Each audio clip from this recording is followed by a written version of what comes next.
Her video hit 1 million views in less than 6 hours. My ex-wife, smiling through her new veneers, holding a glass of champagne. "Finally free," she said. "He's out of my life forever." The comments were predictable. Laughing emojis, heart eyes, strangers calling her a queen. I didn't reply, didn't even watch the full clip, just let it autoplay on mute as I signed the last page of the property transfer she'd demanded in the divorce.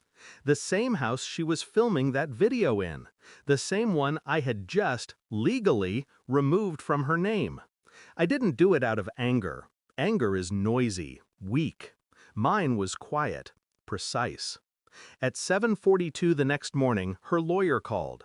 I wasn't supposed to hear the conversation, but his voice carried through the Bluetooth in my truck. "Sarah, about the house, why didn't you tell me about this?" Then the pause, the confusion, the panic. Her voice, faint and cracking. "What do you mean?" Silence. Then the sound of her realization. The sound of someone discovering the trap had already closed. I drove on, didn't smile, didn't slow down. She'd built her freedom on a foundation I still owned. When Sarah left, she didn't just leave me, she performed it. Every post, every quote about healing, every filtered photo captioned "New Beginnings." She'd been planning it for months, painting me as the controlling husband, the bitter one, the man who couldn't move on. It worked. People believed her. Even some of my friends stopped calling. I never fought the narrative. Truth doesn't need to shout. It just waits. During the divorce, she made one mistake. She rushed. In her obsession with public victory, she didn't read the fine print I added in silence. A clause buried deep in the final amendment, 3 sentences in legal dust that transferred ownership of the house into a private trust. The trust was mine. The trustee? My late mother's name. Sarah thought she was signing standard documentation. Her lawyer skimmed, distracted by her Instagram live stream. She was too busy recording her freedom to notice she'd given it back to me. I remember the weeks that followed. The quiet after her departure. The empty bedroom. The smell of her perfume fading into drywall. I didn't feel grief, not exactly. More calculation. Every post she made, every interview she gave about toxic love, I saved. Not for revenge, for evidence. Evidence of how little she actually saw me. She thought I was dull, predictable, that I'd fade into silence while she built her brand on the ashes of our marriage. She underestimated the man who built the empire she lived in. I didn't watch her videos to hurt myself. I watched them to study her. How she spoke, what she emphasized, what she avoided. She always filmed in the kitchen, framed just right so the marble counters gleamed behind her. My counters, my design. She never mentioned that. That's the thing about people like Sarah. They think control is attention, but real control is ownership. And ownership is invisible until it's too late. The morning her lawyer called me was accidental. He dialed the wrong number. Mine, not hers. And so, I listened.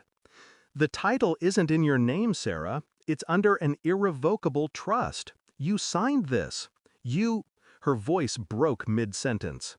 I could picture her perfectly, standing in that kitchen, robe slipping off one shoulder, phone trembling, the marble cold beneath her feet. He wouldn't, but I had. Calmly, months ago. I didn't take the house out of spite. I took it to remind her that freedom isn't just leaving, it's earning, and she'd never earned anything.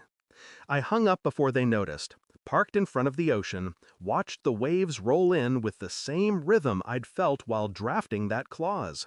Steady, deliberate, unstoppable. That evening, she called. 10 times. Then once more from a blocked number. "You think this makes you the bigger person?" she hissed. Her voice was different, the edge of control cracked by fear. I said nothing. "No," I interrupted softly. I taught you to read before you sign. Silence. Then a muffled sob she tried to hide. Please, I don't have anywhere else to go. I almost laughed. The irony was too pure. She'd filmed a dozen videos about being done with me. Now she was begging to return to the same roof she'd mocked. I ended the call, blocked her, and for the first time in months, my house felt silent again. Truly mine. The video's still up, still getting views. People still comment things like, "You deserve peace, and so proud of you, Sarah." They don't know the truth. They don't need to. Some victories are private, whispered, not shouted. I don't check her page anymore. Don't answer her lawyer's emails. Don't need to. Every time I walk into the kitchen, the marble glows under the light. It doesn't remember her footsteps, only mine. That's the thing about revenge. Done right, it doesn't burn. It cleanses. The last words I ever said to her echo sometimes when the house is quiet. You wanted to be free, Sarah. Congratulations. You are. The sound of silence that followed was worth every signature.